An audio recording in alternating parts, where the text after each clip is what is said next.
প্রহসন হয়ে গেল। গতকাল যখন আমরা এটা প্রতিবাদ জানাতে ভেতরে গেলাম, আমাদের ছাত্রছাত্রীদের মধ্যে থেকে আমরাই নির্বাচিত করে দুজনকে পাঠালাম। তাদেরকে ভেতর থেকে বলা হলো, হ্যাঁ স্বীকার করে নেওয়া হলো কার্যত যে দুর্নীতি হয়েছে, কিন্তু দুর্নীতি হয়েছে স্বীকার করে নেওয়ার পরও সেই প্রমাণ জোগাড় করে দেওয়ার দায় কি সাধারণ ছাত্রছাত্রীদের?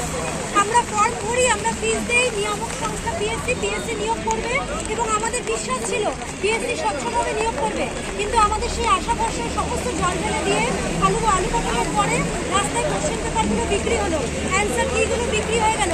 এর দায় কার? আজকে এর উত্তর আমরা নেব। আমাদের একটাই দাবি, রি এক্সাম। এই দাবি না মানা পর্যন্ত, এই পরীক্ষা ক্যান্সেল না হওয়া পর্যন্ত আমরা এখানে আছি। আমার নাম জয়িতা চক্রবর্তী, আমি বেলঘরিয়া থেকে এসেছি। আমরা একটাই কথা বলছি যে পিএসসি দুর্নীতিমুক্ত মঞ্চ ছাত্রছাত্রীদের স্বার্থে ধারাবাহিক লড়াই করবে, এবং যেটা হচ্ছে দুর্নীতির বিরুদ্ধে যখন প্রশান্ত বর্মনের কেস আছে বা তারপরে আসে, আমরা ধারাবাহিক লড়াই করেছি। আমাদের আন্দোলনের ফলে অতীতে অ্যান্সার কি পাবলিশড হয়েছে, ইন্ডিভিজুয়াল মার্কস পাবলিশড হয়েছে, কাট অফ দিয়েছে, তার নন জয়েনিং সিটের নিয়োগ দিয়েছে। এই সমস্ত লড়াই আজকেও আমরা লড়বো যে এই পরীক্ষার রি এক্সাম আমাদের নিতে হবে। যে কেউ পরীক্ষায় কষ্ট করে পড়াশুনো করবে সে 75 পাবে, আর সাদা খাতা পেয়ে 95 পাবে, দিয়ে সে চাকরি পাবে, এটা হবে না। এই লড়াই আমরা লড়বই, এবং আমাদের এই লড়াইতে ধারাবাহিকভাবে আমরা লড়বো। কারোর সঙ্গে আপোষ করার কোনো বিষয় নেই। আমি এখানে কিছু কথা বলবো ব্যক্তিগতভাবে। আমি একজন শিক্ষক হিসাবে এখানে কিন্তু কোনো রং নিয়ে আসি নাই। এখানে একটা ছাত্র, এখানে হাজার হাজার ছাত্রছাত্রী এসে কেউ রং নিয়ে আসে নাই। কিন্তু এখানে অনেকজন বলে যে অরাজনৈতিক রাজনীতি। এখানে ইন্দ্রজিৎদা আজ পর্যন্ত ছাত্রছাত্রীদের সঙ্গে যতবার ছিল, কখনো কোনো ছাত্রছাত্রী বলতে পারবে না যে ইন্দ্রজিৎদা কখনো কোনো পার্টি এই নিয়ে কথা বলেছে। সবসময় অরাজনৈতিকভাবে ছাত্রদের পাশে থেকেছে, এবং আমি তার জন্য ইন্দ্রজিৎদাকে, তার সঙ্গে বিজয়দাকে চিরজীবন আমি স্যালুট করবো। এবং আমি যতবার ইন্দ্রজিৎদা ডাকবে ততবার আমি থাকবো। আজকে ছাত্রছাত্রী কি বলছে, ইন্দ্রজিৎদা জিন্দাবাদ। বলছি আর একটা কারণ, সেটা হচ্ছে যারা মনে করে এই যে দুর্নীতি হয়েছে এটা রাজনৈতিক কারণেই দুর্নীতি হয়েছে, যারা রাজনীতি করে তারাই দুর্নীতি করে। আর দুর্নীতির বিরুদ্ধে লড়াইটা যদি অরাজনৈতিক বলে আখ্যা দেওয়া হয়, তাহলে যারা রাজনীতি করার জন্য দুর্নীতি করেছে তাদেরকে ঘুরিয়ে সাপোর্ট করা হয়। যে রাজনীতি আজকে সরকার যারা চালাচ্ছে তারা রাজনীতি করেই এসেছে। দুর্নীতির বিরুদ্ধে আন্দোলনটা একটা রাজনৈতিক পদক্ষেপ। এখানে কোনো অরাজনৈতিক বলে মেকি ভেবধারী চলে না। যে লড়াইটা স্বচ্ছ দুর্নীতি, স্বচ্ছ লড়াইটাও রাজনৈতিক লড়াই।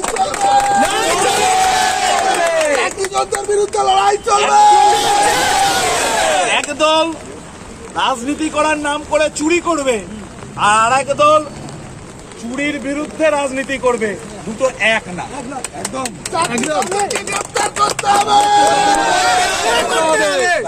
আর এখানে আরেকটা কথা, যেখানে হাজার হাজার ছাত্রছাত্রী এখানে আসছে, ইনারা ওপর থেকে ভাবছে যে 2-4 জন ছাত্রছাত্রী বারে বারে আসছে, এতে কোনো যায় আসে না, কিন্তু ইনাদেরকেও ভুগতে হবে। আজকে যে চাকরি চুরি করছে, আর তার জন্য আমরা এটা মনে করি এখানে যে শত শত হাজার হাজার ছাত্রছাত্রী এখানে এসেছি, আজকে 1000 এসছি, পরবর্তীতে 50,000 ছাত্রছাত্রী আসবে, এবং আমরা এই ফুড এসআইয়ের এক্সাম ক্যান্সেল করে ছাড়বো। আর এটা নয়, এখানে আধিকারিক যারা রয়েছে লাখ লাখ টাকা মাইনে পায়, তাদের টাকার ইনক্রিমেন্টের পরে ইনক্রিমেন্ট, একটা মাসের মাইনে বন্ধ করে দিলে ওনারা ঝান্ডা ধরে রাস্তায় নামে। আর আজকের দিনে ছাত্রছাত্রীদের যে লাইভ নিয়ে খেলা চলছে, লুডো খেলা চলছে ওপর থেকে, এই লুডো খেলা ছাড়িয়ে দেবো আমরা। এখানে আমরা শিক্ষক ছাত্রছাত্রীরা একত্রিত হয়ে এর পরবর্তী 1 মাসের মধ্যে আমাদের রি এক্সামিনেশনের ডেট দিতে হবে, না হলে হাজার হাজার ছাত্রছাত্রী অনশনের দাবিতে এখানে নামবে। এটা আমি বলে রাখলাম। আজকে আমরা এত ছাত্ররা এই যে দুর্নীতির বিরুদ্ধে আজকে এই বৃষ্টির মধ্যে আমরা আজকে এখানে দাঁড়িয়ে আছি। আমাদের এই পরীক্ষা যে সফলভাবে নেওয়া হয়নি, আমাদের কোশ্চেন যে আউট হয়ে গেছে, আমরা আজকে এখানে দাঁড়িয়ে যে আন্দোলন করছি। আমরা চাই যাতে স্বচ্ছভাবে আমাদের রি এক্সাম হয়, এবং আমরা যতদিন না এই রি এক্সাম হচ্ছে ততদিন পর্যন্ত আমরা এখানে আন্দোলনে দাঁড়িয়ে থাকবো। এবং আজ কেন, প্রতিটা সময় আমরা আরও বেশি করে আসবো, এবং এখানে আমাদের আন্দোলন চলছে এবং চলবে। এই অরাজনৈতিক, এই অস্বচ্ছতা কোনোদিনও চলতে পারে না। আমাদের কি হবে আমাদের জীবনের সামনে? গত বছরগুলো আমরা কি করব? আমাদের জীবন থেকে যে বছরগুলো চলে যাচ্ছে, এই সরকার এই পিএসসি কি ফিরিয়ে দেবে আমাদের? এই লড়াই চলছে এবং এই লড়াই চলবে, আমরা এখানেই দাঁড়িয়ে থাকবো। আরেকটা জিনিস, লড়াই চাই। সেদিনকে যে কি আপনার সাথে কি ব্যবহার হয়েছে? এসেছিলাম এবং বাইরে ছিলাম। কর্পোরেশনের 5-4 জন ভেতরে গেছে, বাকিরা সবাই বাইরে ছিল। ভেতরে যারা গেছিল দেওয়া হলো যে হ্যাঁ দুর্নীতি হয়েছে, কিন্তু তোমার চাকরির স্বচ্ছভাবে নিয়োগের দাবির জন্য যে তুমি জানাচ্ছ এই প্রমাণটা তোমাকেই জোগাড় করে নিয়ে আসতে হবে।